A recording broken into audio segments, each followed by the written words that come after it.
Sinampahan ng ethics complaint sa Senado si Senator Cheese Escudero kaugnay sa pagtanggap niya ng 30 million pesos na campaign donation noong eleksyon 2022 mula sa contractor na si Lawrence Lubiano.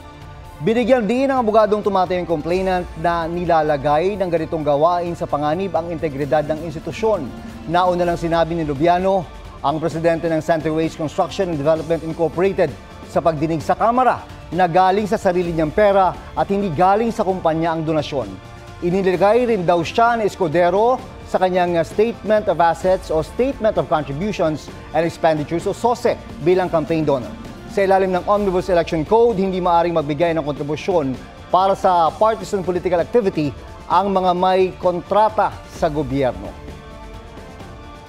Sa isang pahayag, sinabi naman ni Escudero na hindi niya ito ikinagulat. Ito aniya ang kapalit ng pagbanggit niya kay dating Speaker Martin Romualdez at ang pagbubunyag sa katotohanan. Dagdag pa niya, bahagi pa rin ito ng kanilang script at desperadong pagtatakip.